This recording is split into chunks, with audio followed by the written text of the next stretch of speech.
नवरात्रि व्रत की शुरुआत कैसे हुई, सुनिए पौराणिक कथा। श्री दुर्गा नवरात्रि व्रत कथा। एक समय बृहस्पति जी ब्रह्मा जी से बोले, हे ब्राह्मण श्रेष्ठ, चैत्र व आश्विन मास के शुक्ल पक्ष में नवरात्र का व्रत और उत्सव क्यों किया जाता है? इस व्रत का क्या फल है? इसे किस प्रकार करना उचित है? पहले इस व्रत को किसने किया, सो विस्तार से कहिए। बृहस्पति जी का ऐसा प्रश्न सुनकर ब्रह्मा जी कहने लगे कि हे बृहस्पति, प्राणियों का हित करने की इच्छा से तुमने बहुत ही अच्छा प्रश्न किया।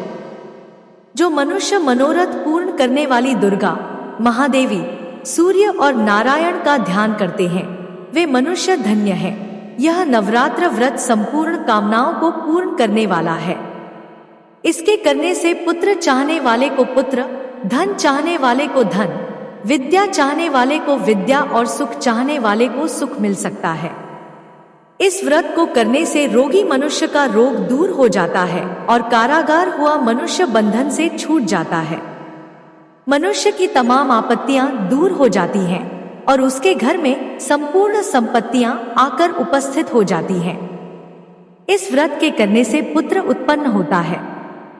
समस्त पापों को दूर करने वाले इस व्रत के करने से ऐसा कौन सा मनोबल है जो सिद्ध नहीं हो सकता?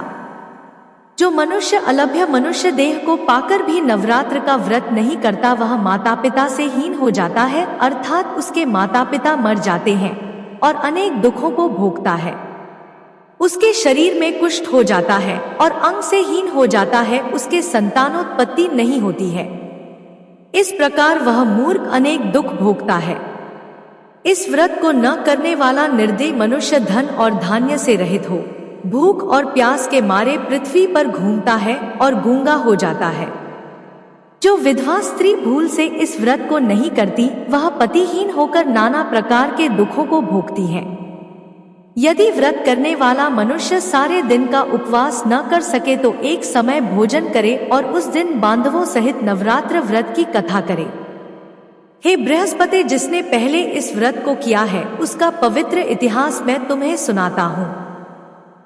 तुम सावधान होकर सुनो। इस प्रकार ब्रह्मा जी का वचन सुनकर बृहस्पति जी बोले, हे ब्राह्मण, मनुष्यों का कल्याण करने वाले इस व्रत के इतिहास को मेरे लिए कहो, मैं सावधान होकर सुन रहा हूं। आपकी शरण में आए हुए मुझ पर कृपा करो।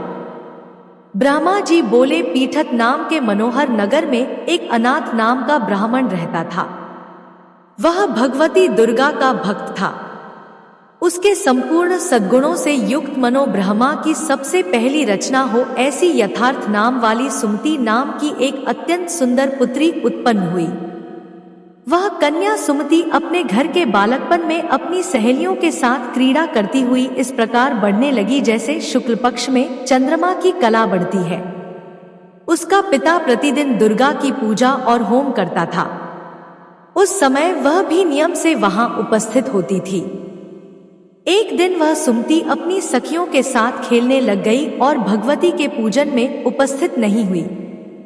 उसके पिता को पुत्री की ऐसी असावधानी देखकर क्रोध आया और पुत्री से कहने लगा कि हे दुष्ट पुत्री, आज प्रभात से तुमने भगवती का पूजन नहीं किया, इस कारण मैं किसी कुष्ठ रोगी और दरिद्र मनुष्य के साथ तेरा विवाह करूंगा। इस प्रकार कुपित पिता के वचन सुनकर सुमति को बड़ा दुख हुआ और पिता से कहने लगी कि हे पिताजी, मैं आपकी कन्या हूं, मैं आपके सब तरह से अधीन हूं। जैसी आपकी इच्छा हो वैसा ही करो। राजा या कुष्ठ अथवा और किसी के साथ जैसी तुम्हारी इच्छा हो मेरा विवाह कर सकते हो, पर होगा वही जो मेरे भाग्य में लिखा है। मेरा तो इस पर पूर्ण विश्वास है। मनुष्य जाने कितने मनोरथों का चिंतन करता है, पर होता वही है जो भाग्य में विधाता ने लिखा है। जो जैसा करता है उसको फल भी उस कर्म के अनुसार मिलता है, क्योंकि कर्म करना मनुष्य के अधीन है, पर फल देव के अधीन है। जैसे अग्नि में पड़े तृणाती अग्नि को अधिक प्रदीप्त कर देते हैं, उसी तरह अपनी कन्या के ऐसे निर्भयता से कहे हुए वचन सुनकर उस ब्राह्मण को अधिक क्रोध आया। तब उसने अपनी कन्या का एक कुष्ठी के साथ विवाह कर दिया और अत्यंत क्रुद्ध होकर पुत्री से कहने लगा कि जाओ जाओ, जल्दी जाओ, अपने कर्म का फल भोगो। देखें, केवल भाग्य भरोसे पर रहकर तुम क्या करती हो।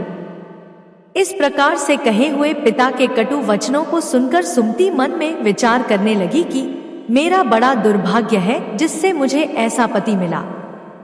इस तरह अपने दुख का विचार करती हुई वह सुमति अपने पति के साथ वन चली गई और भयावने कुष्युक्त उस स्थान पर उन्होंने वह रात बड़े कष्ट से व्यतीत की।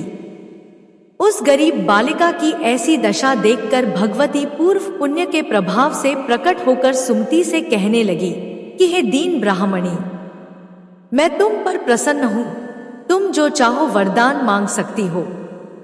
मैं प्रसन्न होने पर मनवांछित फल देने वाली हूँ। इस प्रकार भगवती दुर्गा का वचन सुनकर ब्राह्मणी कहने लगी कि आप कौन हैं जो मुझ पर प्रसन्न हुई हैं? वह सब मेरे लिए कहो और अपनी कृपा दृष्टि से मुझ दीन दासी को कृतार्थ करो। ऐसा ब्राह्मणी का वचन सुनकर देवी कहने लगी कि मैं आदिशक्ति हूँ और मैं ही ब्रह्म विद्या और सरस्वती हूँ। मैं प्रसन्न होने पर प्राणियों का दुख दूर कर उनको सुख प्रदान करती हूँ। हे ब्राह्मणी, मैं तुझ पर तेरे पूर्व जन्म के पुण्य के प्रभाव से प्रसन्न हूँ। तुम्हारे पूर्व जन्म का वृतांत सुनाती हूँ, सुनो। तुम पूर्व जन्म में निषाद भील की स्त्री थी और अति पतिव्रता थी। एक दिन तेरे पति निषाद ने चोरी की। चोरी करने के कारण तुम दोनों को सिपाहियों ने पकड़ लिया और ले जाकर जेलखाने में कैद कर दिया। उन लोगों ने तेरे को और तेरे पति को भोजन भी नहीं दिया। इस प्रकार नवरात्रों के दिनों में तुमने न तो कुछ खाया और न ही जल ही पिया। इसलिए 9 दिन तक नवरात्र का व्रत हो गया। हे ब्राह्मणी, उन दिनों में जो व्रत हुआ उस व्रत के प्रभाव से प्रसन्न होकर तुम्हें मनवांछित वस्तु दे रही हूं। तुम्हारी जो इच्छा हो वह वरदान मांग लो। इस प्रकार दुर्गा के कहे हुए वचन सुनकर ब्राह्मणी बोली कि अगर आप मुझ पर प्रसन्न हैं तो हे दुर्गे, आपको प्रणाम करती हूं। कृपा करके मेरे पति के कुष्ठ को दूर करो। देवी कहने लगी कि उन दिनों में जो तुमने व्रत किया था उस व्रत के एक दिन का पुण्य अपने पति का कुष्ठ दूर करने के लिए अर्पण करो। मेरे प्रभाव से तेरा पति कुष्ठ से रहित और सोने के समान शरीर वाला हो जाएगा। ब्रह्मा जी बोले। इस प्रकार देवी का वचन सुनकर वह ब्राह्मणी बहुत प्रसन्न हुई और पति को निरोग करने की इच्छा से ठीक है ऐसे बोली। तब उसके पति का शरीर भगवती दुर्गा की कृपा से कुष्ठहीन होकर अति कांतियुक्त हो गया, जिसकी कांति के सामने चंद्रमा की कांति भी क्षीण हो जाती है। वह ब्राह्मणी पति की मनोहर देह को देखकर देवी को अति पराक्रम वाली समझकर स्तुति करने लगी कि हे दुर्गे, आप दुर्गत को दूर करने वाली, तीनों जगत की संताप हरने वाली, समस्त दुखों को दूर करने वाली, रोगी मनुष्य को निरोग करने वाली, प्रसन्न होने पर मनवांछित वस्तु को देने वाली और दुष्ट मनुष्य का नाश करने वाली हो। तुम ही सारे जगत की माता और पिता हो। हे अम्बे, मुझ अपराध रहित अबला की मेरे पिता ने कुष्ठी के साथ विवाह कर मुझे घर से निकाल दिया। उस दिन निकाली हुई पृथ्वी पर घूमने लगी। आपने ही मेरा इस आपत्ति रूपी समुद्र से उद्धार किया है। हे देवी, आपको प्रणाम करती हूं। मुझ दीन की रक्षा कीजिए। ब्रह्मा जी बोले, हे बृहस्पति।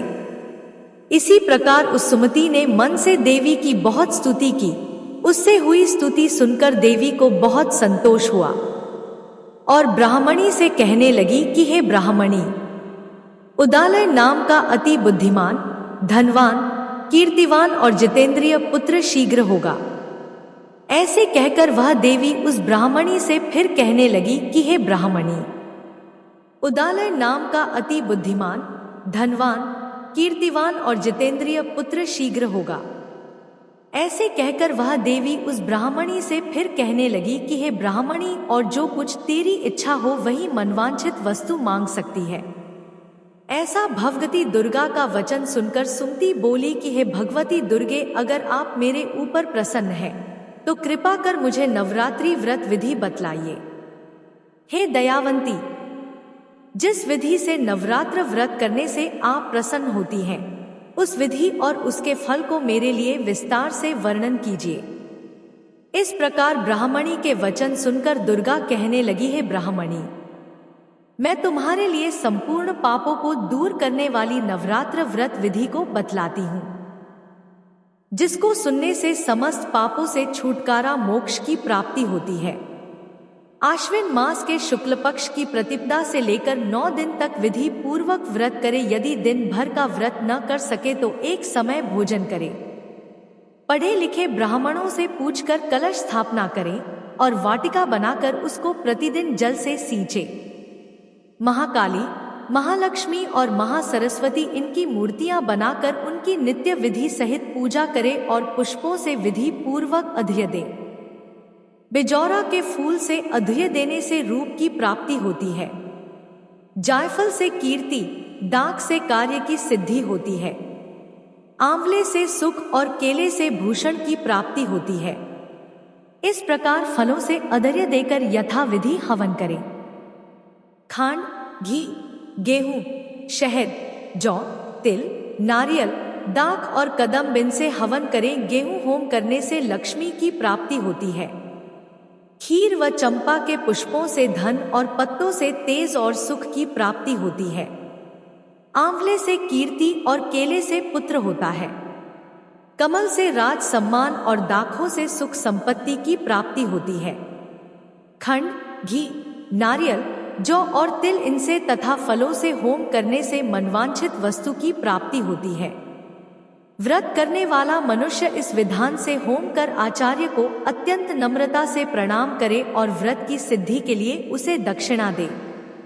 इस महाव्रत को पहले बताई हुई विधि के अनुसार जो कोई करता है उसके सब मनोरथ सिद्ध हो जाते हैं।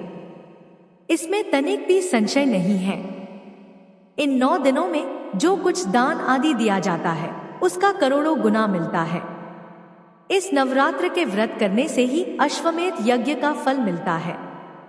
हे ब्राह्मणी, इस संपूर्ण कामनाओं को पूर्ण करने वाले उत्तम व्रत को तीर्थ, मंदिर अथवा घर में ही विधि के अनुसार करें। ब्रह्मा जी बोले, हे बृहस्पति, इस प्रकार ब्राह्मणी को व्रत की विधि और फल बताकर देवी अदृश्य हो गई। जो मनुष्य या स्त्री इस व्रत को भक्ति पूर्वक करता है वह इस लोक में सुख पाकर अंत में दुर्लभ मोक्ष को प्राप्त होता है। हे बृहस्पति, यह दुर्लभ व्रत का महात्म्य मैंने तुम्हारे लिए बतलाया है। बृहस्पति जी कहने लगे, हे ब्राह्मण, आपने मुझ पर अति कृपा की जो अमृत के समान इस नवरात्र व्रत का महात्म्य सुनाया। हे प्रभु, आपके बिना और कौन इस महात्म्य को सुना सकता है। ऐसे बृहस्पति जी के वचन सुनकर ब्रह्मा जी बोले, हे बृहस्पति, तुमने सब प्राणियों का हित करने वाले इस अलौकिक व्रत को पूछा है, इसलिए तुम धन्य हो। यह भगवती शक्ति संपूर्ण लोकों का पालन करने वाली है। इस महादेवी के प्रभाव को कौन जान सकता है। आपके परिवार पर और आपके माता पिता पर मां दुर्गा का आशीर्वाद हमेशा बना रहे। अगर आपको हमारी कथा अच्छी लगी हो तो चैनल को लाइक और सब्सक्राइब करें। जय मां दुर्गा।